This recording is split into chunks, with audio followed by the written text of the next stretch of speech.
Hey students, friends, how are you? How are your studies going? So फटाफट मैं ये बता देता हूँ कि इस वीडियो में क्या क्या है। पहले हम लोग हमेशा की तरह ये देखेंगे कि कौन से टॉपिक्स हैं जिसमें नीट, मेंस और एनसीईआरटी सब कुछ कवर हो जाएगा आपका। देन उसके बाद आज हम पढ़ेंगे चार्ज, इसकी प्रॉपर्टीज देखेंगे। देन इसके बाद हम लोग कुछ गोल्ड लीफ इलेक्ट्रोस्कोप वाले क्वेश्चंस देखेंगे जिसमें बहुत लोगों को डाउट होता है कि कब ये डायलेट होगी और कब ये कॉन्ट्रैक्ट होगी। देन मेथड्स ऑफ चार्जिंग देखेंगे, कंडक्टर क्या होता है, इंसुलेटर क्या होता है, ये भी देखेंगे।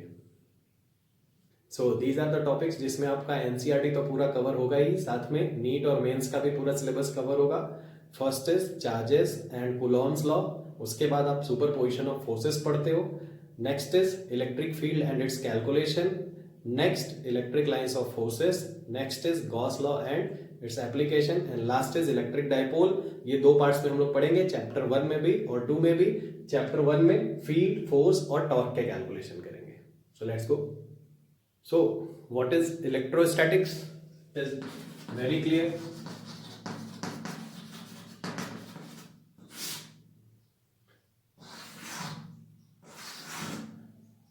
Electro means study related with charge and statics का मतलब charge rest पे है. So we'll study the charge at rest. क्या क्या प्रॉपर्टीज इसकी स्टडी करेंगे हम लोग, इसके फोर्स देखेंगे, इसका फील्ड कैलकुलेट करेंगे, टॉर्क्स कैलकुलेट कर सकते हैं हम लोग, ये इस चैप्टर में करेंगे हम।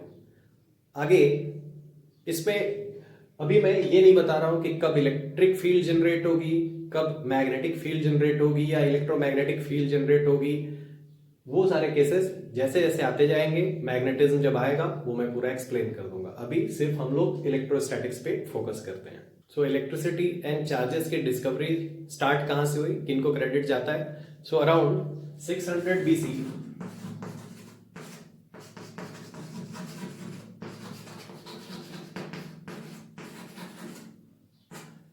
थैलीज of Miletus, this is a place in Greece.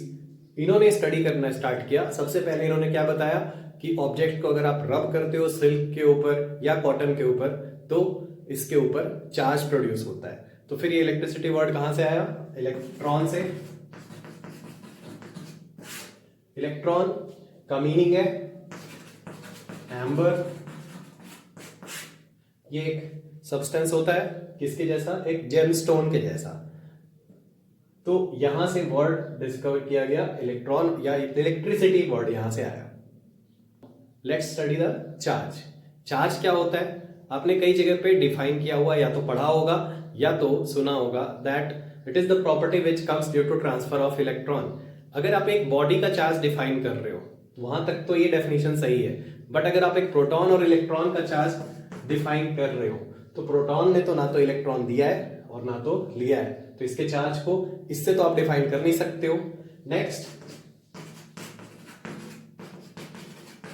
जो क्वार्क पार्टिकल्स होते हैं, अभी मैं आगे इसको बताऊंगा, उस पे तो चार्ज और भी फ्रैक्शन के फॉर्म में होता है, या तो वो प्रोटॉन से भी छोटा पार्टिकल है, तो इसने ना तो इलेक्ट्रॉन दिया है ना तो इलेक्ट्रॉन लिया है। तो इसकी डेफिनेशन क्या है? It is fundamental property of a matter.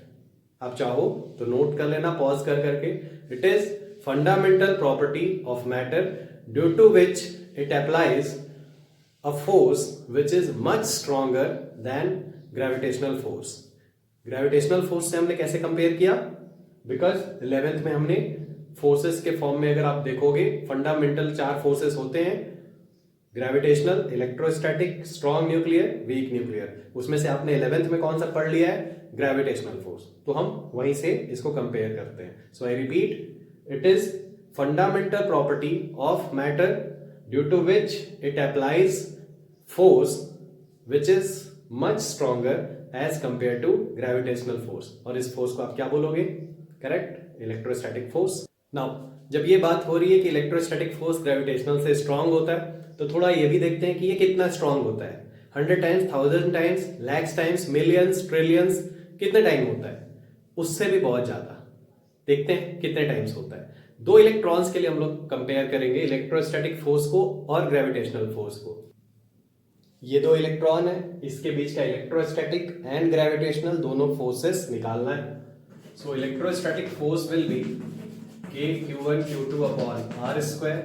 ये कांस्टेंट होता है 9 इंटू 10⁻⁹। ये है चार्ज की value r square.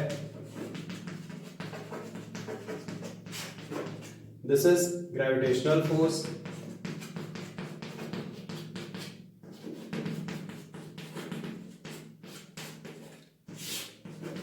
This is mass of electron.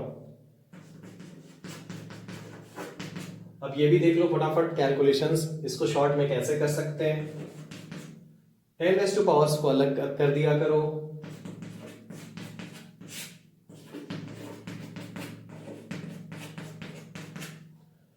(10⁻⁹) this is -38, ये +11 ऊपर जाके +62।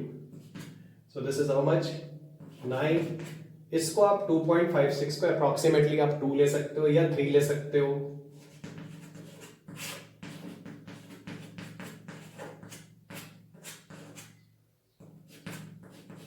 नाइन 9.1 का स्क्वायर अप्रोक्सीमेटली आपने 81 लिया, इससे इसको कैंसिल किया।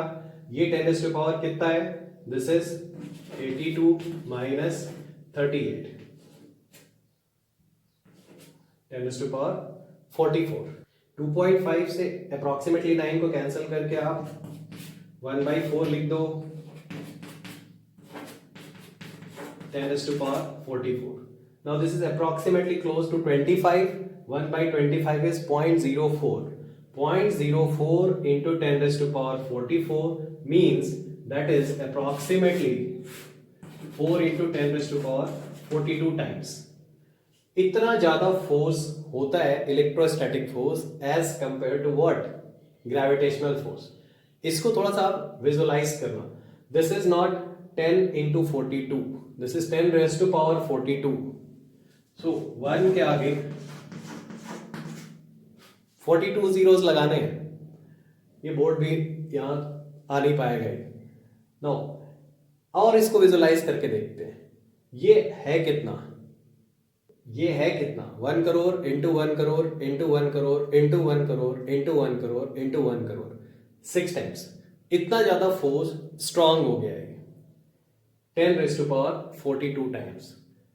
तो इसलिए आप बोलते हो that electrostatic force is much stronger as compare to gravitational force. एक और एग्जांपल दे रहा हूं, आप चाहो तो मोल कॉन्सेप्ट से आप उसको निकाल के देखना। नेचर ने इतना ब्यूटीफुली बैलेंस किया है प्रोटॉन के चार्ज को और इलेक्ट्रॉन के चार्ज को एक बॉडी के ऊपर। आपको क्या लगता है, अगर एक प्रोटॉन और इलेक्ट्रॉन के जो चार्जेस हैं वो 1% से भी डिफर करते हैं, इसका मीनिंग क्या है? मेरे पास जितने अभी टोटल प्रोटॉन्स हैं एंड जितने टोटल इलेक्ट्रॉन्स हैं वो परफेक्टली बैलेंस होगा। अगर किसी बॉडी पे 1% का भी एक्स्ट्रा चार्ज ऑफ इलेक्ट्रॉन आ रहा है, वो कितना एक्स्ट्रा फोर्स क्रिएट कर रहा होगा। ऑल्दो सराउंडिंग से, आसपास के फोर्सेस से वो बैलेंस होता है, बट वो कितना फोर्स अप्लाई कर रहा होगा। अगर आप इसी तरीके से उसको आप निकालोगे, कैलकुलेट करोगे, तो वो किसके वेट के इक्वल आना चाहिए? मेरे वेट को बैलेंस कर सकता है? पूरी बिल्डिंग के वेट को बैलेंस कर सकता है? एक हिल के, माउंट एवरेस्ट के वेट को बैलेंस कर सकता है? वो फोर्स इतना ज्यादा आएगा कि उसका वो एक प्लैनेट के वेट को बैलेंस कर सकता है, नियरली वेट ऑफ मून। तो ये आप चाहो तो मोल कॉन्सेप्ट से थोड़ा कैलकुलेट करके देखना। क्या बताया मैंने? इलेक्ट्रॉन पे जो चार्ज है वो प्रोटॉन के चार्ज से 1% से डिफर कर रहा है, ओनली 1%। मतलब 1.6 10⁻⁻19 दोनों का चार्ज है। सिर्फ 1% से अगर ये डिफर करता, 1 आउट ऑफ 100, कितना ज्यादा फोर्स जनरेट होता, ये उसका कैलकुलेशन है। तो बच्चों ये तो था चार्ज होता क्या है। अब आते हैं इसकी प्रॉपर्टीज पे। तो फर्स्ट प्रॉपर्टी आप लिखना, charge on a body. Remember हम बॉडी की बात कर रहे हैं। Charge on a body comes due to transfer of electrons. चाहे आप उसको रब करके लाओ या किसी भी तरीके से लाओ, it comes due to transfer of electron इसकी न्यूट्रलाइज पोजीशन के रेस्पेक्ट में या न्यूट्रल कंडीशन के रेस्पेक्ट में। तो आपको बस इतना लिखना है, charge on a body comes due to transfer of electrons. The body with excess of electron gets negatively charge, electron पे नेगेटिव चार्ज है इसलिए, and the body with deficiency of electron gets positively charge. आपको इतना लिखना है। Now ये जो access और डेफिशिएंसी से चार्ज आया, अभी हम बोल रहे हैं a body gets positively charge and a body gets negatively charge. तो ये दो प्रॉपर्टीज आपस में थोड़ा रिलेटेड है। एक प्रॉपर्टी आपको नेक्स्ट सेकंड वाली क्या लिखनी है, charge is of two types, positive and negative. कभी सोचा है आपने कि चार्ज दो टाइप का ही क्यों होता है? कभी चार्ज अपने को दिखता तो है नहीं, आपने पेन को रब कर दिया, ग्लास रॉड को रब कर दिया, उससे चार्ज जनरेट किया, किसी भी तरीके से चार्ज जनरेट किया, चार्जेस का इफेक्ट आपने जनरल लाइफ में देखा है। ये कैसे पता चला? There are only two types of charge, not three types, not four types. Why only plus minus? Why not multiply and divide too? या कोई सा भी दूसरे टाइप का ए बी सी डी, चार टाइप के चार्जेस क्यों नहीं है? थोड़ा आप सोचो पॉज करके। मोस्ट ऑब्वियस जो आंसर आता है वो ये आता है कि सर इधर there will be excess of electrons और डेफिशिएंसी ऑफ इलेक्ट्रॉन। तीसरा केस तो पॉसिबल नहीं है। तो बेटा ये तो जाके हमको पता चला 19th सेंचुरी के एंड में कि इलेक्ट्रॉन होता है। जे थॉमसन ने जब डिस्कवरी की, उससे पहले तो अपने को यह भी नहीं पता था दैट इलेक्ट्रॉन है या उसका ट्रांसफर हो रहा है। और ये किसने बताया कि पॉजिटिव और नेगेटिव चार्ज होता है? बेंजामिन फ्रैंकलिन ने। कब बताया? 18th सेंचुरी में। तो ये 18th सेंचुरी में पता चल गया था अपने को, इससे तो नहीं पता चला होगा दैट इलेक्ट्रॉन या तो एक्सेस में हो सकता है या तो डेफिशिएंसी में हो सकता है। तो कैसे पता चला होगा? आराम से देखना। अभी जो हम बात कर रहे थे 600 बीसी के अराउंड, उस समय सिर्फ फ्रिक्शन से चार्जेस प्रोड्यूस किए जाते थे या अपने को ऑब्टेन होते थे। तो अगर ग्लास रॉड को आपने वुलन से रब कर दिया, इसमें कोई चार्ज आया, अपने को नहीं पता है किस टाइप का चार्ज है, एक चार्ज आया। नेक्स्ट प्लास्टिक जैसी रॉड को या एबोनाइट की रॉड को आपने रब कर दिया, अब इस पे एक दूसरे टाइप का चार्ज आया। कैसे आया? कैसे पता चला कि इस पे दो टाइप के चार्जेस हैं, दोनों सिमिलर टाइप के नहीं हैं और दो ही टाइप के? अगर इसी की जैसी चार्ज एक बॉडी लाई गई, इन दोनों के बीच में रिपल्सन हुआ, इसी की जैसी दो बॉडी लाई गई, इन दोनों के बीच में भी रिपल्सन हुआ, इन दोनों को म्यूचुअल लाया गया, इन दोनों के बीच में क्या हुआ? अट्रैक्शन। अभी तक मैं ये नहीं बोल रहा हूं कि इसमें पॉजिटिव चार्ज है या इसमें नेगेटिव चार्ज है, बट जो ऑब्जर्वेशन देखा गया वो ऐसा हुआ, इन दोनों में रिपल्सन, इन दोनों में रिपल्सन। पहली बात तो इन दोनों को सिमिलर फैशन में चार्ज किया गया है, सिमिलर मैनर में, तो दोनों पे सेम चार्ज होगा। तो हमने बोल दिया similar charges ripple each other, opposite charges attract each other. अब एक बात आती है कि यहां अगर कोई थर्ड चार्ज होता, समझना मेरी बात को, अगर यहां मल्टीप्लाई डिवाइड कोई भी थर्ड टाइप का चार्ज होता, ए टाइप बी टाइप किसी भी टाइप का चार्ज होता, तो ये दोनों को अट्रैक्ट करता। Suppose this is third type of charge, ये दोनों को अट्रैक्ट करता। और ऐसा कोई चार्ज अभी तक मिला ही नहीं है अपने को कि वो इन दोनों को अट्रैक्ट कर पाए। एक को अट्रैक्ट करेगा तो पक्का दूसरे को क्या करेगा? रिपल करेगा। सो हमने क्या इससे कंक्लूड किया? That there are only two types of charge. तो अभी तक दो प्रॉपर्टी हमने पढ़ी। पहला क्या? Charge comes due to transfer of electrons, body with excess electron gets negatively charge and deficiency of electron gets positively charge. दूसरा, charge is of two types, positive and negative. Similar charges repel each other, opposite charges attract each other. आप pause कर करके notes बनाते जाना। Now इस access और deficiency को आप थोड़ा समझना अच्छे से। अगर एक बॉडी ए पॉजिटिवली चार्ज है, दूसरी बॉडी बी है नेगेटिवली चार्ज है, so can you say that number of electrons in B is greater than number of electrons in A। Pause करके इसको सोचो और वापस आओ। नाउ ये हम बोल सकते हैं क्या इस पे एक्सेस है तो ज्यादा इलेक्ट्रॉन्स होगा? नहीं बोल सकते, बिल्कुल नहीं बोल सकते। कैसे नहीं बोल सकते? आप थोड़ा सोचना। हो सकता है कि ये जो आपने पीस लिया है बहुत छोटा सा आप ले लो, इतना छोटा सा किसी भी मैटर का, और इसको बहुत बड़ा सा पीस ले लो, उसको पॉजिटिवली चार्ज कर दो। तो अगर ये बहुत बड़ा सा पीस है तो भी इसके पास डेफिशिएंसी होने के बाद भी इलेक्ट्रॉन्स इससे क्या होंगे? ज्यादा हो सकते हैं। तो ये एक्सेस और डेफिशिएंसी हम लोग बताते किसके रिस्पेक्ट में? किस नंबर से एक्सेस, किस नंबर से डेफिशिएंसी? उसके खुद के प्रोटॉन से। उसका खुद का जो प्रोटॉन है उससे ज्यादा इलेक्ट्रॉन्स होंगे तो आप उसको क्या बोलोगे? एक्सेस ऑफ इलेक्ट्रॉन्स, और वो नेगेटिवली चार्ज हो जाएगा। उसका खुद का जो प्रोटॉन है उससे इलेक्ट्रॉन अगर कम हो जाएगा तो आप उसको बोलोगे डेफिशिएंसी ऑफ इलेक्ट्रॉन, और वो कैसा चार्ज हो जाएगा? Positively charge. तो ये कंपैरिजन उसके खुद के प्रोटॉन के नंबर से, excess and deficiency. Next property आप लिख लो, that charges are additive in nature. Charges are additive in nature.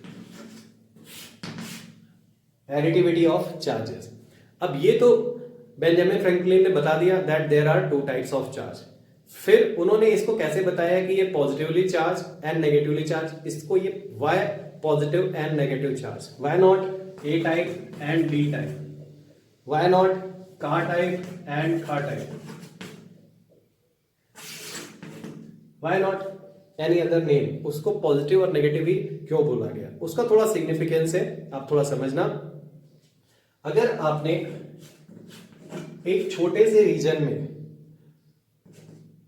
एक ग्लास रॉड को कॉटन से रब करके रखा, एक प्लास्टिक रॉड को वुलन से रब करके रखा, आपको पता है इन दोनों पे अलग अलग टाइप का चार्ज आएगा।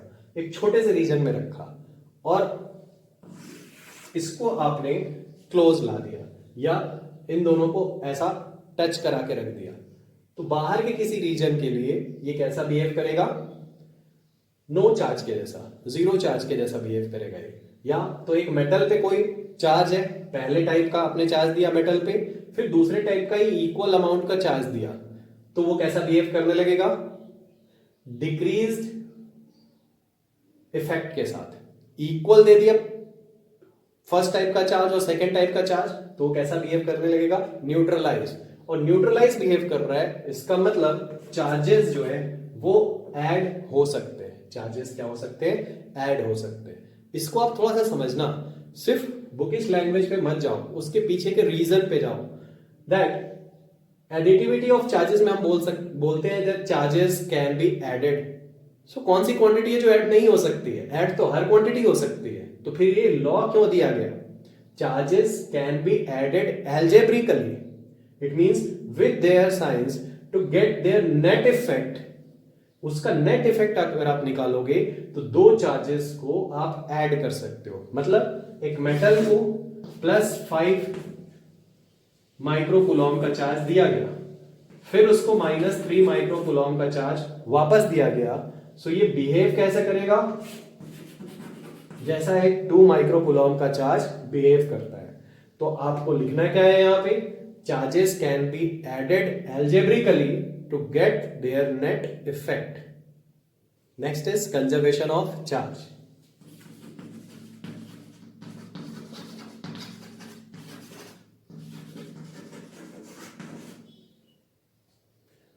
So conservation of charge में भी एक लैंग्वेज तो आपने बहुत पढ़ी होगी, that charge can neither be created nor be destroyed, only its form can be changed. But उससे ज्यादा इंपॉर्टेंट, ये गलत नहीं है, charge can not be created can not be destroyed, but उससे ज्यादा इंपॉर्टेंट ये है कि आप ये तब तक बात नहीं कर सकते हो जब तक आपने अपना सिस्टम डिफाइन नहीं किया है। किस सिस्टम का चार्ज क्रिएट नहीं हो सकता है, किसका डिस्ट्रॉय नहीं हो सकता है। तो इंपॉर्टेंट क्या है? System. So better to say that net charge of an isolated system is always conserved. Net charge of an isolated system is always conserved. Isolated का मतलब आपको पता है, जो ना कहीं से चार्ज ले रहा है और ना कहीं से चार्ज दे रहा है। बहुत सिंपल सा एक क्वेश्चन इसमें करके देखते हैं।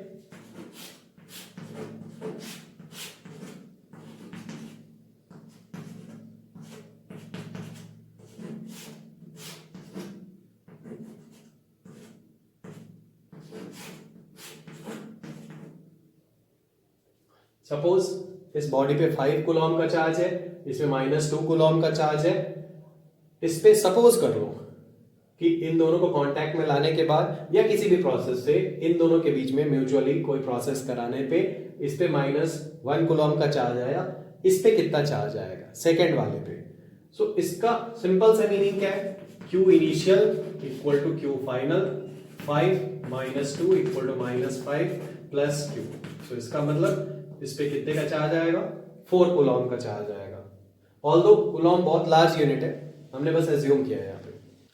नेक्स्ट प्रॉपर्टी आप लिखना, that mass can exist without charge but charge can not exist without mass. Obviously बात है, mass can exist without charge का मतलब है कि वो बॉडी कैसी है, इलेक्ट्रिकली न्यूट्रल है। But charge can not exist without mass का मीनिंग क्या है, चार्ज कहां से आ रहा है, due to transfer of electrons एक बॉडी पे। तो एक बॉडी पे जो चार्ज है वो बिना मास के ट्रांसफर भी नहीं हो सकता है। तो एक्चुअली क्या होता है, अगर एक बॉडी न्यूट्रल थी और उसके बाद आपने उसको रब करके या किसी भी तरीके से पॉजिटिवली चार्ज किया, तो बेसिकली उसका मास क्या हो जाएगा बताओ, डिक्रीज हो जाएगा, बिकॉज यहां डेफिशिएंसी ऑफ इलेक्ट्रॉन हो जाएगी, बहुत छोटे अमाउंट से वो डिक्रीज हो जाएगा। नेक्स्ट, अगर न्यूट्रल से नेगेटिवली चार्ज किया आपने तो उसका मास क्या हो जाएगा, इंक्रीज हो जाएगा। Next property is charge is invariant. Invariant means non relativistic, non relativistic. वैसे देखो थ्योरी ऑफ रिलेटिविटी तो फिलहाल हमारे सिलेबस में नहीं है, बस आप इतना समझ जाओ कि ये एक L लेंथ की रॉड है, इसको परपेंडिकुलर अगर आप v स्पीड से मूव कराते हो L0, सो इसकी जो लेंथ होगी वो ये हो जाती है, ये छोटी होने लगती है। बहुत ज्यादा स्पीड करोगे, this is speed of light, speed of light की इक्वल स्पीड से इसको मूव कराओगे, ये वैनिश हो जाएगी, इसका साइज नेग्लिजिबल हो जाएगा। नेक्स्ट, एक मास को अगर आप v स्पीड से मूव कराते हो तो वो होगा दिस, वो मास इंक्रीज हो जाएगा, बॉडी का मास इंक्रीज होता जाता है, जितना फास्ट कोई बॉडी मूव करेगी उतना उसका मास बढ़ता जाएगा। आप बोलोगे सर जॉगिंग करने से तो मास कम होता है, ये रिलेटिविस्टिक की बात हो रही है। बहुत ज्यादा हाई स्पीड से जब वो मूविंग कंडीशन में होगा तो उसका मास क्या होता जाएगा, बढ़ता जाएगा। बट चार्ज के केस में ऐसा नहीं है, इट इज नॉन रिलेटिविस्टिक, मतलब अगर ये मूव भी करेगा तो भी इसका चार्ज क्या रहेगा, सेम रहेगा। Next property is quantization of charge.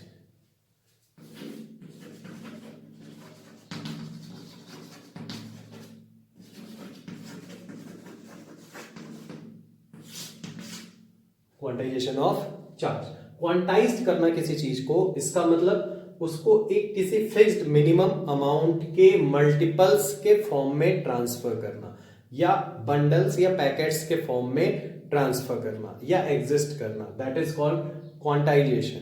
Now quantization of charge क्या कहता है, एक ये दो बॉडीज है,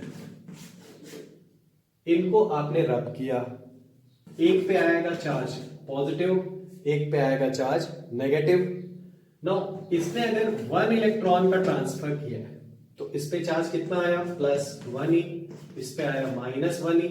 अगर इसने 2 का किया होता तो कितना आता, +2e, इस पे आता -2e, 3, अगर 3 ट्रांसफर करते तो एंड सो ऑन। इसका मतलब charge on a body can only be integral multiple of charge on an electron. इसको आप थोड़ा अच्छे से समझना, क्योंकि इलेक्ट्रॉन के फॉर्म में ही ट्रांसफर हो रहा है, इलेक्ट्रॉन ब्रेक होके तो ट्रांसफर हो नहीं रहा है। तो आप लिख लेना, charge on any body is integral multiple of charge on an electron. थोड़ा इसको समझो।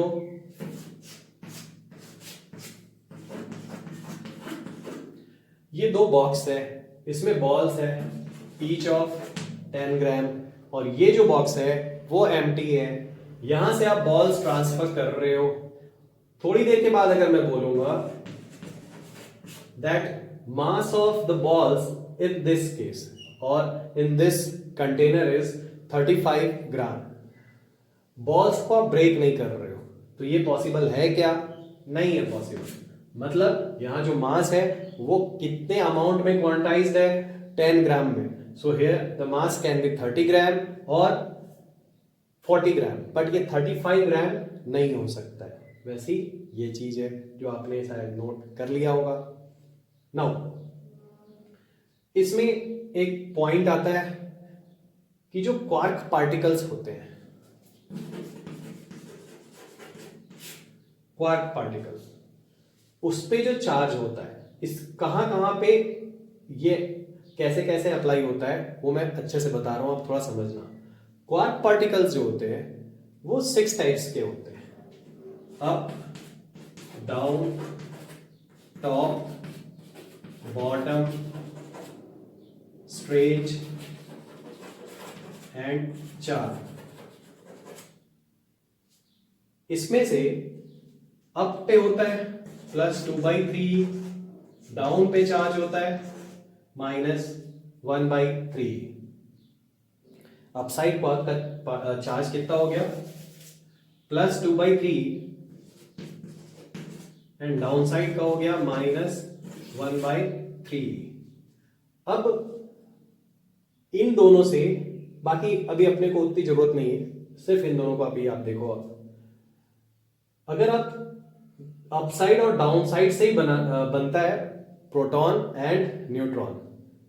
तो एक प्रोटॉन में अगर आपको कॉम्बिनेशन बनाना है, प्रोटॉन पे कितना चार्ज है? +E, तो आप कॉम्बिनेशन बना के सोचो कितने अपसाइड होंगे और कितने डाउन साइड होंगे। करेक्ट। अगर आपने 2 अपसाइड क्वार्क लिया एंड 1 डाउन साइड क्वार्क लिया तो क्या बन जाएगा? ये प्रोटॉन। अगर आपने एक अपसाइड लिया और एक दो डाउन साइड लिए तो क्या बन जाएगा? ये न्यूट्रॉन। सो प्रोटॉन और न्यूट्रॉन जो है वो इसी से मिलके बनते हैं। कैसे बना? 2 upside 1 down side -1/3, so that is 3/3 +E। किसका चार्ज है? प्रोटॉन का चार्ज। न्यूट्रॉन के केस में आप देखोगे ये 2/3 आएगा, 2 टाइम्स -1/3 0 आ जाएगा, तो वो चार्ज हो जाएगा 0। तो कुछ लोगों के दिमाग में आता है क्या ये जो क्वार्क पार्टिकल है वो क्वांटाइजेशन ऑफ चार्ज का एक्सेप्शन है? आप थोड़ा सोच के बताओ, है या नहीं है? पॉज करके सोचो। नहीं है। हमने क्या पढ़ा है अभी तक क्वांटाइजेशन में? अभी आपने जो नोट किया था, charge on a body can B integral multiple of charge on electron. ये बॉडी नहीं है, क्वार्क पार्टिकल्स है, इनका इंडिविजुअल एग्जिस्टेंस नहीं है। ऐसे नेचर में ये फ्रीली नहीं पाए जाएंगे। तो जब भी पाए जाएंगे यहां से, अगर आप देखोगे इस केस में, तो ये प्रोटॉन और न्यूट्रॉन के फॉर्म में पाए जाएंगे।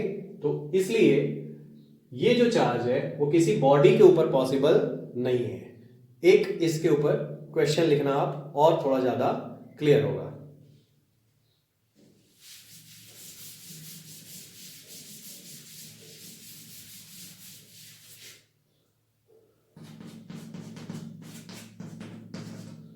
आपको ट्रू और फॉल्स बताना है।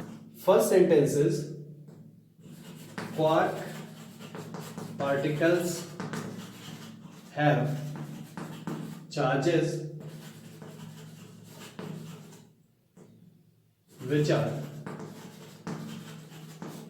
fractional multiple of E। Fractional multiple मतलब जो अभी हमने देखा था 2/3 1/3 फ्रैक्शन के फॉर्म में। Second is charge on a body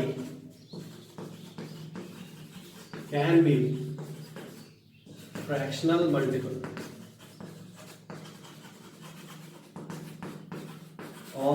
ई। तो आप लोग थोड़ा सोच के देखो, पॉज करके सोच के बताओ कौन सा ट्रू है कौन सा फॉल्स है। नाउ जिनको ये ट्रू लगता है उनको ये भी ट्रू लगने लगता है कि अगर ये फ्रैक्शनल मल्टीपल है तो ये एक बॉडी के चार्ज भी फ्रैक्शनल मल्टीपल हो सकता है। बट अभी हमने क्या बताया, that this is true and this is false. Although उस पे जो चार्ज है वो फ्रैक्शनल मल्टीपल है बट वो बॉडी के ऊपर एग्जिस्ट नहीं कर सकता है, तो एक बॉडी का जो चार्ज है स्टिल क्या होगा, इंटीग्रल मल्टीपल होगा। क्वांटाइजेशन ऑफ चार्ज अभी भी जैसे आपने लिखा था वैसे का वैसा ही रहेगा। इस पे एक क्वेश्चन करते हैं, उससे थोड़ा आपका कॉन्सेप्ट भी क्लियर होगा और एक विजुअलाइजेशन भी आएगा कूलॉम को लेके कि कूलॉम कितना चार्ज होता है।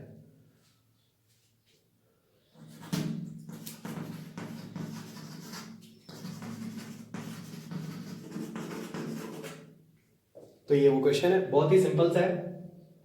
एक बॉडी पे चार्ज 1 कूलॉम है, उस पे एक्सेस है या डेफिशिएंसी है इलेक्ट्रॉन्स की, तो पहले आप ये बताओ। करेक्ट, प्लस 1 कूलॉम लिखा है, वो कुछ भी मेंशन नहीं है, मतलब वो पॉजिटिव चार्ज है। पॉजिटिव चार्ज का मतलब क्या है, डेफिशिएंसी है। बहुत सिंपल सा है बट फिर भी कई लोग मिस्टेक कर देते हैं, एक्सेस लिख देते हैं, थोड़ा ध्यान देना आप। अब अपने को इस पे निकालना है उसकी नंबर कितनी है, तो आप लिखो Q equal to any number is Q by E 1/1.6 10⁻⁻19 10⁻⁻19 को आप ऊपर ले जाओ, इसको डिवाइड करोगे 6 से थोड़ा ज्यादा आएगा, सो इतनी नंबर होगी इलेक्ट्रॉन्स की, एक्सेस और डेफिशिएंट।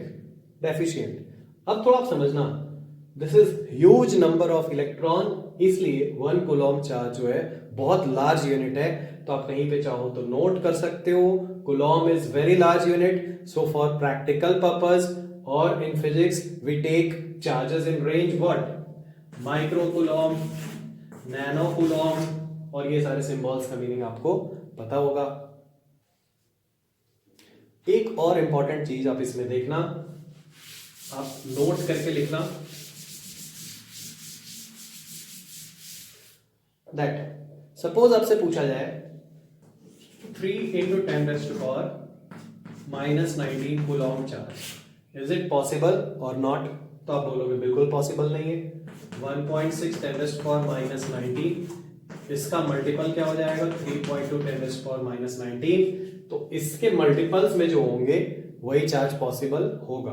बट जब आप जाते हो लार्जर अमाउंट ऑफ चार्ज पे, मतलब फिलहाल -19 के कंपैरिजन में माइक्रो कूलॉम भी बहुत लार्ज चार्ज है, so when you do calculation in the range micro coulomb, nano coulomb, even in pico coulomb, you ignore this quantization. वहां पे आप डायरेक्टली भी 3 लिख सकते हो कि 3 माइक्रो कूलॉम का चार्ज एग्जिस्ट करेगा, बट आप वहां ये नहीं बोलोगे कि अगर ये 3 है 4 है 5 है कोई सा भी नंबर है, सो वो 1.6 10⁻⁻19 से पूरा डिवाइड हो रहा है या नहीं हो रहा है। बिकॉज क्यों नहीं करेंगे वहां, because this is very large amount of charge, तो उसमें ये 0.2 × 10⁻⁻19 0.6 × 10⁻⁻19 इतने बड़े चार्ज के कंपैरिजन में नेग्लिजिबल होगा। तो लिखना क्या है अपने को, आप लिखना that at macroscopic level quantization is ignored at macroscopic level। Microscopic charge के केस में इस रेंज में है, मैक्रोस्कोपिक इस रेंज में है चार्ज के केस में। अब एक और इंपॉर्टेंट कॉन्सेप्ट है चार्जेस के केस में, दैट हमारे दिमाग में कई बार आ सकता है कि दो बॉडीज को आपस में रब कर रहे हैं, कैसे डिसाइड होगा कि कौन सा पॉजिटिवली चार्ज होगा और कौन सा नेगेटिवली चार्ज होगा। तो ये बहुत सारी प्रॉपर्टीज पे वैसे तो डिपेंड करता है, बट एक प्रॉपर्टी होती है इलेक्ट्रॉन एफिनिटी, ये आप केमिस्ट्री में पढ़ते भी होंगे, इलेक्ट्रॉन एफिनिटी। इसका मतलब है इलेक्ट्रॉन के साथ अटैचमेंट, सिंपल वर्ड्स में। तो आप लोग खुद सोच के बताओ, जिसकी इलेक्ट्रॉन एफिनिटी ज्यादा होगी दो बॉडीज में से, उस पे नेगेटिव चार्ज आएगा या पॉजिटिव चार्ज आएगा। करेक्ट, नेगेटिव चार्ज आएगा, और जिसकी कम होगी उस पे पॉजिटिव चार्ज आएगा। तो इसके लिए एक सीरीज भी होती है वैसे, ट्रिबो इलेक्ट्रिक सीरीज।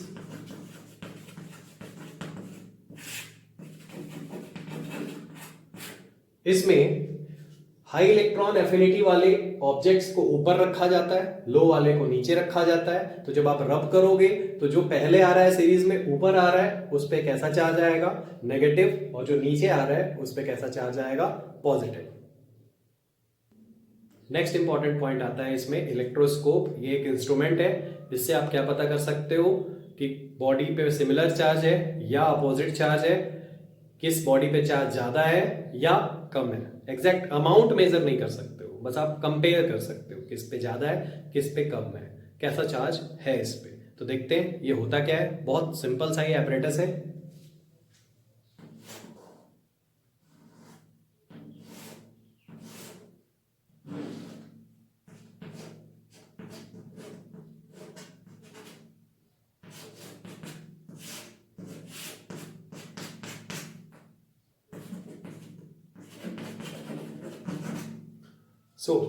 इसमें क्या होगा, एक ऐसा कोई ग्लास का कंटेनर होगा, यहां पे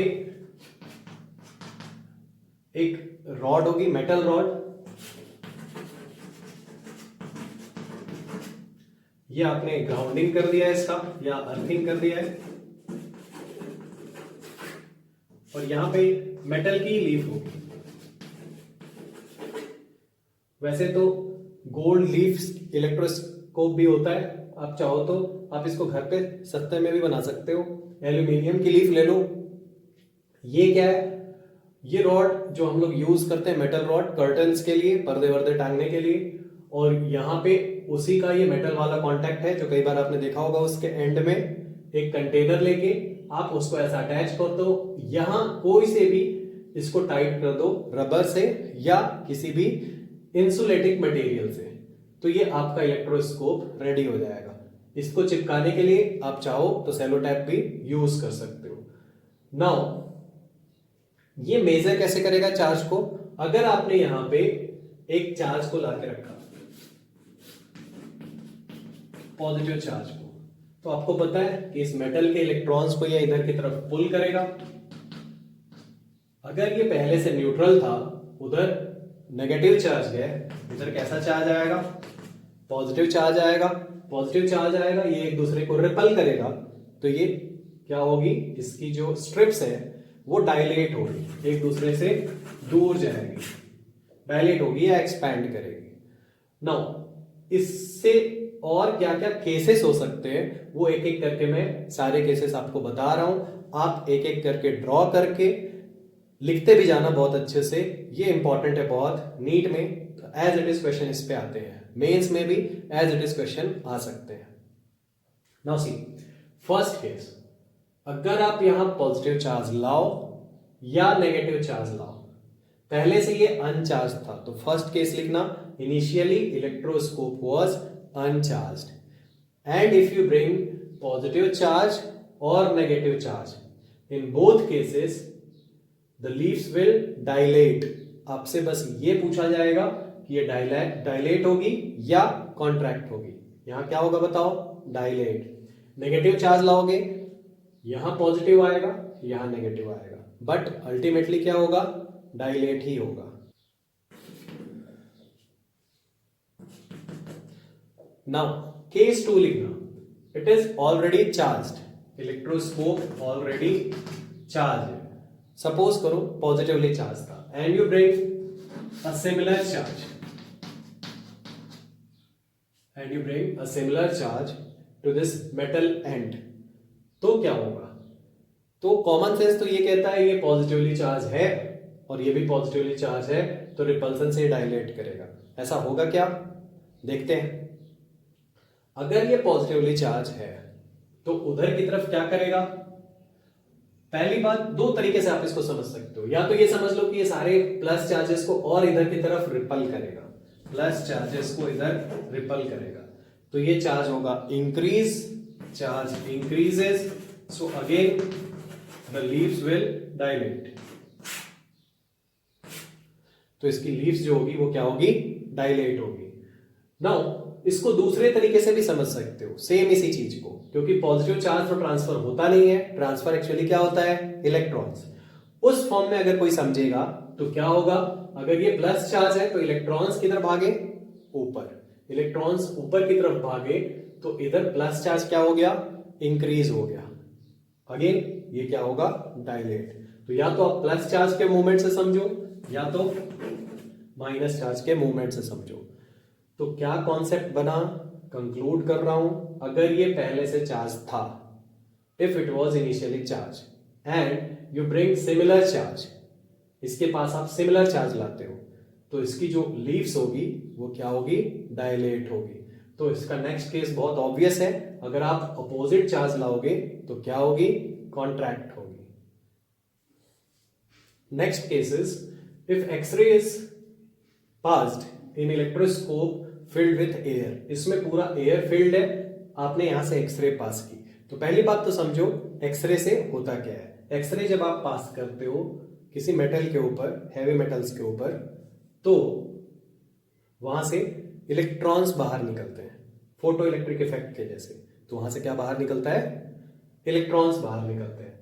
तो इस केस में क्या होगा, थोड़ा आराम से आप समझना, इलेक्ट्रॉन्स इस गोल्ड लीफ से निकलेंगे या इस एयर से निकलेंगे।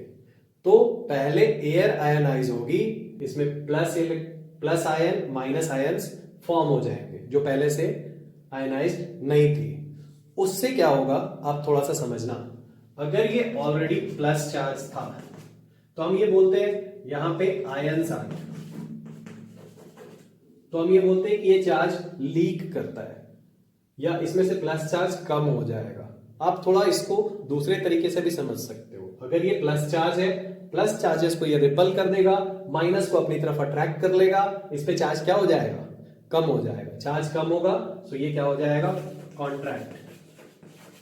तो इसकी लीव्स क्या हो जाएगी, कॉन्ट्रैक्ट। तो पहले से अगर चार्ज था, इलेक्ट्रोस्कोप चार्ज था, आपने एक्सरे पास किया, when x-ray is passed in electroscope filled with air and the leaves were charged initially, then they will contract. Next case इसमें क्या हो सकता है कि अगर यहां पे एयर नहीं थी, यहां तो प्लस होता या माइनस होता, दोनों केस में क्या होता है, कॉन्ट्रैक्ट होता। अगर एयर नहीं होती तो क्या होगा, अब तो एयर आयनाइज भी नहीं होगी। तो आप थोड़ा सा समझना, अब जो इलेक्ट्रॉन्स निकलेंगे वो कहां से निकलेंगे, लीव्स में से, ठीक है। तो नेक्स्ट केस क्या बना, इलेक्ट्रोस्कोप, इवैक्यूएटेड इलेक्ट्रोस्कोप।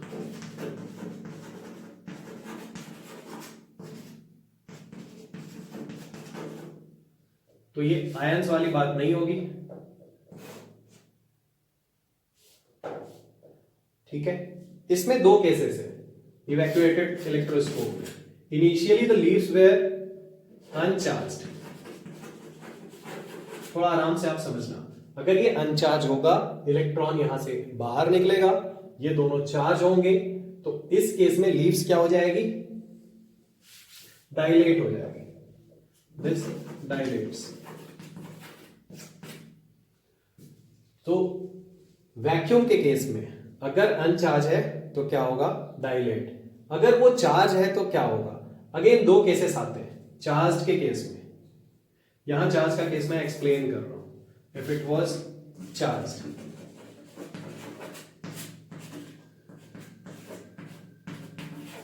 अगर यहां पहले से प्लस चार्ज था और इलेक्ट्रॉन और बाहर निकल गए, तो इसका मतलब इस पे प्लस चार्ज क्या होगा, increase. So charge will increase and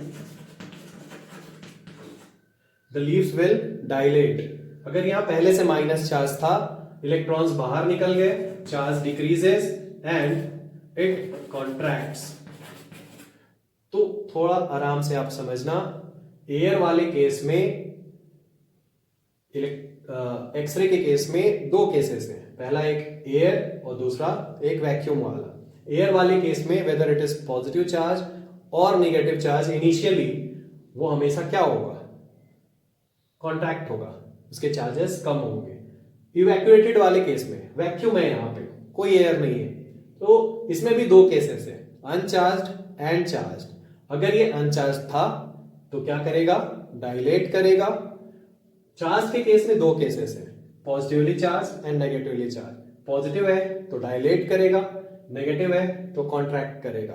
कैसे करेगा वो पूरा भी एक्सप्लेन किया हमने। Next comes methods of charging. So how many methods of charging are there? We'll study three methods: induction, conduction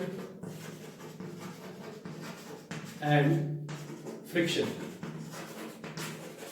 which is by rubbing. Now first we will take induction. Induction का meaning क्या है? To pass any property without any contact. To pass any property without any contact. Suppose ये एक बहुत अच्छा पढ़ने वाला बच्चा है. सपोज ये एक नहीं पढ़ने वाला बच्चा है. नहीं पढ़ने वाले बच्चे हमेशा ऐसे नहीं होते हैं, बट एज्यूम करते हैं. अब जब ये दोनों एक दूसरे के साथ रहेंगे काफी लंबे टाइम तक, तो एक्चुअली क्या होगा? ये पढ़ने लग जाएगा, ये पढ़ना धीरे धीरे छोड़ देगा. खैर जो भी हो, उसको आप बोलोगे इंडक्शन. सो ये प्रॉपर्टी पास हो रही है विदाउट एनी कॉन्टैक्ट. फिजिक्स में ये लिखना नहीं है, मैं एग्जांपल से बस आपको समझा रहा हूं. नाउ पहले वो देखते हैं जो आप कॉपी में लिख सकते हो बोर्ड एग्जाम में. इंडक्शन होता क्या है, फिर मैं उसको सिंपल वर्ड्स में एक्सप्लेन करूंगा. सो ये एक न्यूट्रल कंडक्टर है. जितने नंबर ऑफ प्रोटॉन्स है उतने ही नंबर ऑफ इलेक्ट्रॉन्स है. यहां आप एक पॉजिटिवली चार्ज्ड बॉडी लाते हो, रॉड लाते हो, तो होगा क्या? It will attract the free electrons here. आपको पता है कंडक्टर में फ्री इलेक्ट्रॉन्स है. सो अपोजिट साइड में क्या बच जाएगा? Positive charge. नाउ इसके चार्ज जो है, चार्ज इंड्यूस तो हुआ है बट सेपरेट नहीं हुआ है. बॉडी ना तो पूरी की पूरी पॉजिटिवली चार्ज हुई है, ना तो नेगेटिवली चार्ज हुई है. तो अपने को अगर पॉजिटिवली या नेगेटिवली चार्ज बॉडी चाहिए तो हम क्या करेंगे? दो मेथड्स है इसके. फर्स्ट, इसको आप ग्राउंड कर दो एक एंड को. सॉरी, ये कांटेक्ट नहीं है, कांटेक्ट नहीं है. सो इसका जो पॉजिटिव चार्ज होगा इस एंड से, वो पूरा ग्राउंड हो जाएगा. आगे जाके आप देखोगे इसकी टेंडेंसी होती है किसी भी चार्ज की higher potential to lower potential move करने की. अर्थ का पोटेंशियल हम लोग जीरो कंसीडर करते हैं, तो ये प्लस चार्ज यहां चला जाएगा. तो बचा क्या इस पे? Negative charge. अब आप क्या करो? यहां से ग्राउंडिंग को रिमूव करो. So only minus charge remains here. Only minus charge remains here. अब आप इसको दूर ले जाओ तो ये यूनिफॉर्मली चार्ज हो जाएगा. अभी इधर डेंसिटी क्या है? इलेक्ट्रॉन्स की ज्यादा है. इसको आप दूर ले जाओगे तो इस पे सिर्फ क्या बचेगा? Negatively charge. तो जब तक आप ग्राउंडिंग नहीं करते तब तक इंडक्शन होता, बट जैसे ही आप इसको रिमूव करते ये इंडक्शन फिर से क्या हो जाता? वैनिश हो जाता. नाउ दूसरा मेथड क्या हो सकता है? Now you bring two conductors here in contact. तो इधर क्या आ जाएगा बताओ? Negative charge. इधर आ जाएगा पॉजिटिव चार्ज. अब आप इसको सेपरेट कर दो, जस्ट सेपरेट दो. तो इस पे बचा रह जाएगा माइनस चार्ज. इसको दूर ले जाओ तो इस पे सिर्फ क्या बचा रह जाएगा? Plus charge. सो आप कॉपी में क्या लिख सकते हो पहले तो वो देखते हैं. If you bring a positively charge body near neutral conductor, so the end close to that charge body gets a positively charge, opposite charge, and the other end gets the similar charge. But these two charges are not separated. If we remove the initial charge body, this conductor again becomes neutral. So to separate these charges, there are two methods. Either ground the other end so that that charge is ground and the first charge remains on the body. The other method is you can bring two conductors instead of one conductor in contact close to that charged body. Then one of the conductor gets negatively charged, other conductor gets positively charged. Now just separate them and you can separate negatively charged and positively charged body. ये तो हो गया जो आप इसको copy में लिख सकते हो. नाउ इसको बहुत सिंपल वर्ड्स में मैं एक्सप्लेन कर रहा हूं, ऐसा थोड़ा समझना.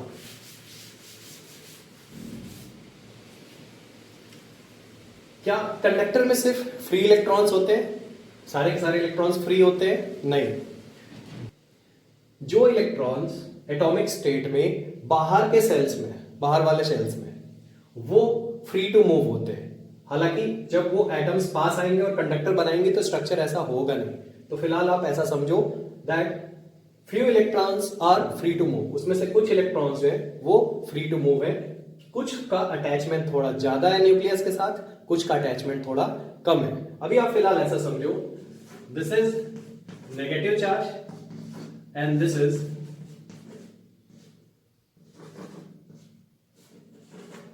Positive charge. ये समझ रहे हो आप? This is a boy, this is a girl. Now suppose एक फैमिली है, एक किसी भी कंडक्टर के बहुत सारे एटम्स हैं, हर एटम्स को आप एज्यूम करो कि एक फैमिली है।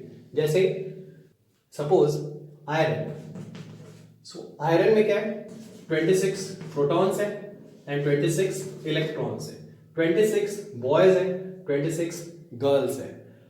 अब ये जो पॉजिटिव चार्ज है, जो गर्ल्स है, वो एक न्यूक्लियस के अंदर है या यहां पे सपोज करो 26 पॉजिटिव चार्जेस। अगेन मैं बता रहा हूं, ये ऑर्बिट वाला स्ट्रक्चर जब ये कंडक्टर बन जाएगा तो पूरा का पूरा वैसा नहीं रहेगा। आप ऐसा समझो दैट इसके अराउंड कुछ बॉयज हैं जो इनका अटैचमेंट जिनके साथ है, इस गर्ल्स के साथ, इस फैमिली हो सकती है, हस्बैंड वाइफ हो सकता है, कुछ भी हो सकता है। तो इसमें से कुछ इलेक्ट्रॉन्स जो है जिनका अटैचमेंट थोड़ा यहां ज्यादा है, बट कुछ जो है जो आउटर मोस्ट शेल्स वाले थे, अगेन मैं बता रहा हूं कंडक्टर में ये ऐसा शेल होगा नहीं। नाउ बट इनका अटैचमेंट जो है वो इनके साथ थोड़ा कम है, they are free to move, कहीं भी जा सकते हैं। ये इनके साथ बाउंड नहीं है, कुछ बाउंड है, वो कहीं जा नहीं सकते इनको छोड़ के, ठीक है, बट कुछ फ्री है, वो कहीं भी जा सकते हैं। उतना ज्यादा कमिटमेंट नहीं है इनका, उतना ज्यादा अटैचमेंट नहीं है इनका। तो होगा क्या, ये एक पॉजिटिव चार्ज यहां आ गया, पॉजिटिवली चार्ज बॉडी। आप अज्यूम करना यहां पे आ गया, यहां पे आ जाती है कटरीना कैफ, दिशा पाटनी, जो आपकी फेवरेट है, अज्यूम कर लो। यहां वो आ गई, ये बहुत एक प्लेग्राउंड में इनका अवेलेबिलिटी सबका है, बहुत सारे एटम्स हैं एक कंडक्टर के अंदर। तो होगा क्या, ये जो फ्री टू मूव है, क्या करेंगे वो सबको पता है, भागेंगे इसकी तरफ, सारे इलेक्ट्रॉन्स इधर की तरफ भागना चाहेंगे, जो फ्री है, जो फ्री है। क्या सबके सब इधर आ जाएंगे क्या? नहीं, जो पहले से आ गए वो बाहर से जो अगेन आने वाले उनको ढकेल के भागेंगे, भाग यहाँ से। तो इसका मतलब इधर भी थोड़ी डेंसिटी होगी, इधर डेंसिटी क्या होगी, मैक्सिमम होगी। थोड़ा समझना इसको सिंपल वर्ड्स में, एक्चुअली होता क्या है, इलेक्ट्रॉन्स इस एंड्स पे ज्यादा आते हैं बट इधर भी होंगे। अल्टीमेटली ये हाफ जो होगा, दे हैव मोर इलेक्ट्रॉन्स, इस हाफ में क्या होगा, लेस इलेक्ट्रॉन। मैं ये नहीं बोल रहा हूं कि इधर बिल्कुल प्रोटॉन नहीं होगा, इधर इलेक्ट्रॉन्स बस ज्यादा होंगे। अब इसमें एक दिमाग में बात आती है, क्या ये बिल्कुल आके यहां पे ऐसे खड़े हो जाएंगे, इसको निहारते हुए, ऐसे देखते हुए, घूर घूर के? हाँ, अगर ह्यूमन होते तो ऐसे ही होता, बट इलेक्ट्रॉन्स हमसे थोड़ा ज्यादा शरीफ होते हैं। तो होगा क्या, वहां पे रैंडम मोशन में जरूर रहेंगे वो, इसके साथ जो इनका अटैचमेंट है वो भी तो है, तो एक बार जाके वहां पूरा खड़े तो नहीं हो सकते, ठीक है। ये फ्री वाले का अटैचमेंट थोड़ा कम है, तो होगा क्या, यहां रेस्ट पे तो इलेक्ट्रॉन्स आ नहीं सकते। आप बोलोगे सर हमने तो सुना था कंडक्टर में रैंडम मोशन होती है, रैंडम मोशन में ये अभी भी रहेगा, बट इस पूरे मेटल में जब ये रैंडम मोशन करेगा, they will spend more time over here. ये रैंडम मोशन करते करते इधर ज्यादा टाइम स्पेंड करेगा। थोड़ा आप समझना, अगर एक इलेक्ट्रॉन ऐसे रैंडम मोशन में है, जब वो इधर की तरफ जाएगा थोड़ा फास्ट जाएगा, जब वो इधर की तरफ आएगा, इधर जब मूव करेगा थोड़ा स्लो मूव करेगा, क्योंकि इधर की तरफ उसका अटैचमेंट है। तो ये सब मूव करते रहेंगे। ये जो डायग्राम हम शो करते हैं, ऐसा नहीं कि इधर प्लस चार्ज आके रुक गया है, माइनस चार्ज आके रुक गया है, ऐसा बिल्कुल नहीं होगा। इसका मतलब सिर्फ है इधर इलेक्ट्रॉन्स ज्यादा है, इसका मतलब सिर्फ ये है इधर इलेक्ट्रॉन्स कम है। दूसरी बात, ये इलेक्ट्रॉन्स अभी भी रैंडम मोशन में है, but they are spending more times in this side. तो एक्चुअली ये फिनोमेना होता है इंडक्शन में। इतना पूरा आपको वहां लिखने की जरूरत होती नहीं है, बट ये उसके पीछे के एक्सप्लेनेशंस है कि फ्री इलेक्ट्रॉन्स इधर ज्यादा टाइम स्पेंड करेंगे, इधर नेगेटिव चार्ज होगा, उधर पॉजिटिव चार्ज होगा। अब यहां पे क्या होता है, क्या ये प्लस चार्ज नीचे चले जाता है? नहीं होता है, हम ऐसा लिख देते हैं। होगा एक्चुअली क्या, इलेक्ट्रॉन ट्रांसफर होगा, अर्थ का पोटेंशियल हम लोग क्या एज्यूम करते हैं, 0. So earth can supply a huge number of electron, it can withdraw any number of electron. यहां प्लस चार्ज है, अर्थ चाहती है कि ये वाला एंड भी कैसा हो जाए, 0 पोटेंशियल पे आ जाए. तो बेसिकली ये नेगेटिव चार्ज यहां से देती है, जितना चाहिए चार्ज ले लो मेरे से, ले लो, बट क्या हो जाओ, 0 पोटेंशियल पे आ जाओ मेरे साथ. तो इसने इलेक्ट्रॉन सप्लाई किया, इधर वाला चार्ज न्यूट्रल हो जाता है. देन जैसे ही आप इसको हटाते हो, इस पे क्या बचता है, नेगेटिव चार्ज. तो एक्चुअली ये फिनोमेना है इसका, इंडक्शन का, सिंपल वर्ड्स में. यहां एक बहुत अच्छा क्वेश्चन आता है, क्या इंडक्शन जो है वो इंसुलेटर में हो सकता है या नहीं हो सकता है. आपके दिमाग में आ गई होगी बात कि उसके पास फ्री इलेक्ट्रॉन्स तो होता नहीं है, तो इसका मतलब ये फिनोमेना क्या होगा, इंसुलेटर में नहीं होगा. बट थोड़ा सोच के देखो, यहां पे अगर 100% अटैचमेंट वाले, 100% कमिटमेंट वाले इलेक्ट्रॉन्स हैं, समझ में आ रहा होगा आपको, 100% अटैचमेंट वाले बॉयज हैं, तो क्या बिल्कुल इंड्यूस नहीं होंगे. क्या यहां अगर दिशा पाटनी, कटरीना कैफ कोई भी आ जाएगी तो वो क्या बिल्कुल इंड्यूस नहीं होंगे, बिल्कुल कमिटेड रहेंगे, नहीं मैं नहीं जाऊंगा. या ऐसा होगा कि सब वैसी के वैसी चले जाएंगे जैसे फ्री इलेक्ट्रॉन्स थे, ऐसा सब जी बाहर निकाल के इधर, ऐसा नहीं है. तो आपको समझ में आ रहा होगा क्या, दोनों के बीच का फिनोमेना होगा. ये इधर की तरफ अट्रैक्ट तो होंगे, बट उतना ज्यादा नहीं होंगे जितना कंडक्टर में हो रहे थे. मतलब ये बिल्कुल इस साइड पूरा नेगेटिव चार्ज, इस साइड पूरा पॉजिटिव चार्ज नहीं आएगा. तो क्या आएगा, मैं थोड़ा आपको एक्सप्लेन कर रहा हूं, इसको आगे भी हम लोग पढ़ेंगे, बट एक बार मैं एक्सप्लेन कर रहा हूं. इंडक्शन जब इंसुलेटर में होगा तो क्या होगा. तो सपोज ये एक इंसुलेटर है, सारे इलेक्ट्रॉन्स बाउंड है, यहां आप एक पॉजिटिवली चार्ज, यहां आप एक पॉजिटिवली चार्ज बॉडी इसके साथ इसके पास ऐसा लाते हो. तो पहली बात तो आपको इसको बहुत क्लोज लाना पड़ेगा. उससे होगा क्या, इंसुलेटर में प्लस और माइनस चार्जेस दोनों का सेंटर क्या करेगा, कॉन्साइड करेगा. ठीक है, डाइलेक्ट्रिक में आगे हम लोग देखेंगे ये पोलर भी हो सकता है, नॉन पोलर भी हो सकता है. मतलब ये थोड़ा ऐसा भी हो सकता है, इधर प्लस ये माइनस, इसके सेंटर्स थोड़े डिफर भी हो सकते हैं. आगे हम लोग डिटेल में देखेंगे. 2 टाइप के होंगे dielectrics, polar and non polar. However चाहे जो भी हो, बट ये थोड़ा सा इलेक्ट्रॉन इधर की तरफ शिफ्ट होगा, इसका मतलब ये ऐसा होगा. मतलब ये पूरा का पूरा,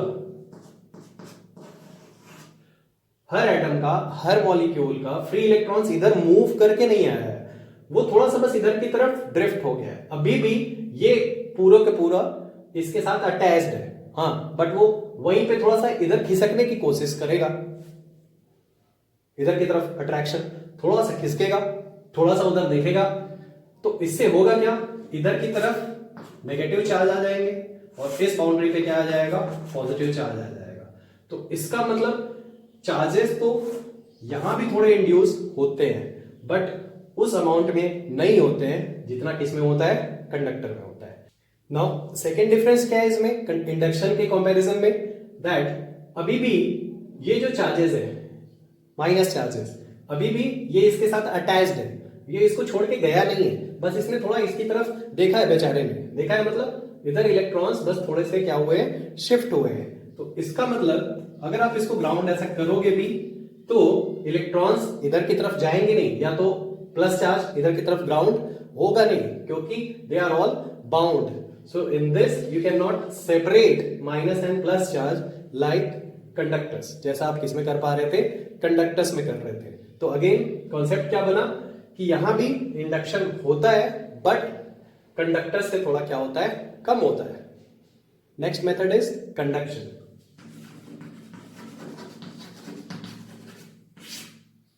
सो कंडक्शन में पहले बता रहा हूं कि आप क्या चीजें एग्जाम में लिख सकते हो, फिर उसको सिंपल वर्ड्स में एक्सप्लेन करता हूं. Suppose you brought a positively charge conductor, obviously conduction की बात कर रहे हैं, तो एप्रिशिएबली ये होगा किसमें, कंडक्टर में। तो थोड़ा याद रखना, जो बॉडी आप पास ला रहे हो जो ऑलरेडी चार्ज है और जिसको चार्ज करने वाले हो, दोनों कंडक्टर होंगे तो ही ये एप्रिशिएबल होगा, अदरवाइज नहीं होगा। तो यहां एक अनचार्ज आपने कंडक्टर के पास इसको लाया, तो अनचार्ज कंडक्टर है, इसको आप चार्जिंग बाय कांटेक्ट भी बोलते हो इसीलिए। अब क्या होगा थोड़ा सोचो, पहले तो जो इलेक्ट्रॉन्स थे जब ये दूर था तब वो इसकी तरफ अट्रैक्ट हो गए थे, याद आ रहा है आपको, जब ये दूर था या ये दूर थी, अब तो ये बिल्कुल कांटेक्ट में ही आ गया, तो होगा क्या, यहां जो इलेक्ट्रॉन्स है वो जंप करके इधर की तरफ जाएंगे, इसके इलेक्ट्रॉन्स इधर जंप करके जाने लगेंगे इस एंड से। उससे क्या होगा, इसका जो नेगेटिव पॉजिटिव चार्ज है वो डिक्रीज होगा और इस पे कैसा चार्ज आ जाएगा, प्लस चार्ज आ जाएगा। तो इस बॉडी पे प्लस चार्ज आएगा, मतलब कैसा आ जाएगा, similar charge.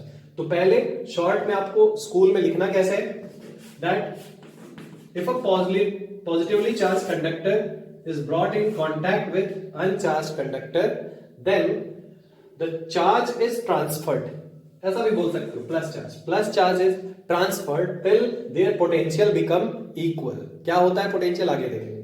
So the charge is transferred till their potential become equal, this phenomena is known as conduction. In this manner we can generate similar charge. इसमें कैसा चार्ज जनरेट हो रहा है, सिमिलर चार्ज जनरेट हो रहा है।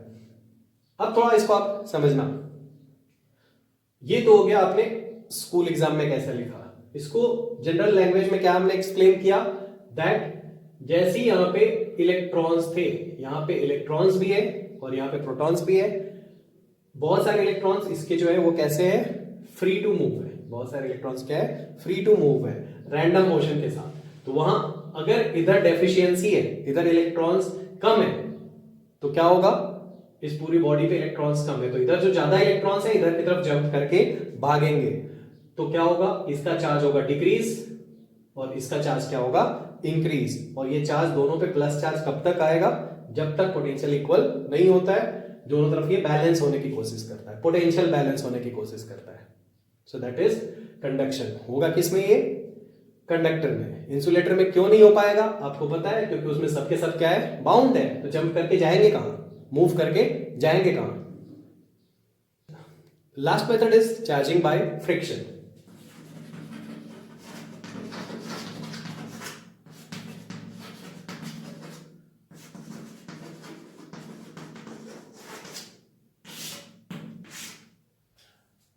No, ये वो मेथड है जिससे हमने इलेक्ट्रिसिटी को पहली बार समझा। हमने देखा था कि कहां से डिस्कवर होता, 600 BC के अराउंड, फ्रिक्शन वाली इलेक्ट्रिसिटी से, फ्रिक्शनल इलेक्ट्रिसिटी से ही।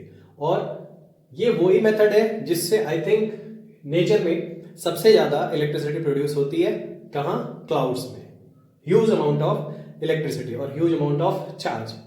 Now charging by friction obvious सी बात है, आप इसको लिखने में तो आराम से लिख दोगे, whenever two bodies are rubbed together then क्या होगा, उसमें थर्मल एनर्जी प्रोड्यूस होगी। क्या प्रोड्यूस होगी, थर्मल एनर्जी। थर्मल एनर्जी से एक बॉडी से इलेक्ट्रॉन जंप करेंगे, इसको आप कांटेक्ट में रब करते हो, तो डिपेंड करता है कितना सरफेस एरिया इसके साथ रब हो रहा है। जितना सरफेस एरिया रब होगा उतना ज्यादा क्या प्रोड्यूस होगा, हीट प्रोड्यूस होगा। हीट प्रोड्यूस होगा तो एक बॉडी से इलेक्ट्रॉन कूद के दूसरी बॉडी पे जाएगा, यहां से ऐसे क्या होगा, ट्रांसफर होगा। ठीक है, अगेन याद करो, किस बॉडी से जंप करेगा, जहां इलेक्ट्रॉन एफिनिटी कम है, किस बॉडी पे जंप करेगा जहां इलेक्ट्रॉन एफिनिटी क्या है, ज्यादा है। नाउ अगेन ये इंपॉर्टेंट नहीं है कि हमने लिख दिया, ये तो कोई बच्चा भी लिख सकता है 6th क्लास का, 8th क्लास का, कि जब हमने रब किया ये इलेक्ट्रॉन उधर से उधर ट्रांसफर हो गए, एनर्जी मिल गई इनको, तो कुछ इलेक्ट्रॉन एक बॉडी ने लूज किया, एक ने गेन किया, नेगेटिवली चार्ज पॉजिटिवली चार्ज। अब थोड़ा सोच के देखो, ये कंडक्टर में हो सकता है या इंसुलेटर में हो सकता है, जैसे हमने इंडक्शन में, कंडक्शन में, सब में डिसाइड किया है। ये किस में होगा, पॉज करके सोच के देखिए और वापस आइए।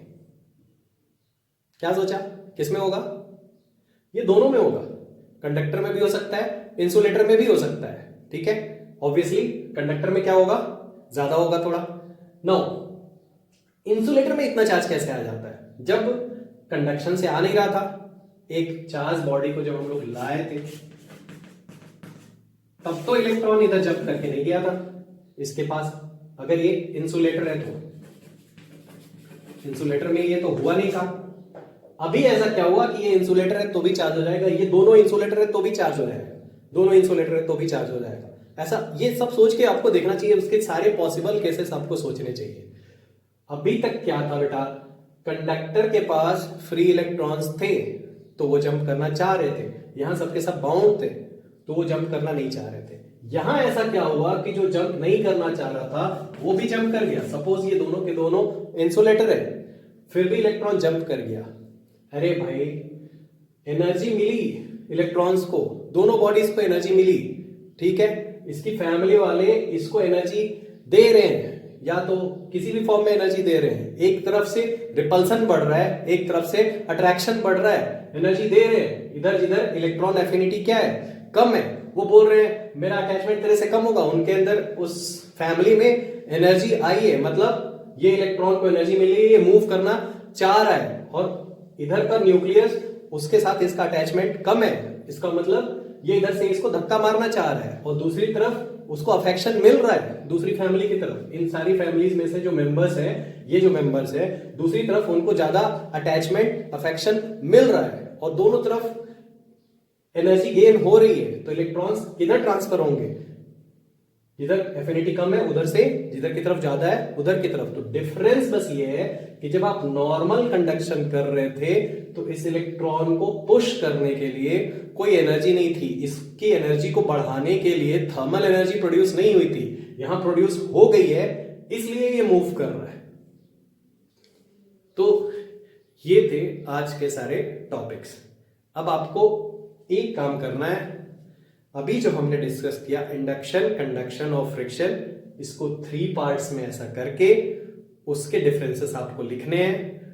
कौन सा कंडक्टर में होता है, कौन सा नहीं होता है, अगर इंसुलेटर में होता है तो कहाँ एप्रिशिएबल होता है, कहाँ नहीं होता है, ये सारे डिफरेंसेस आप लिख लेना।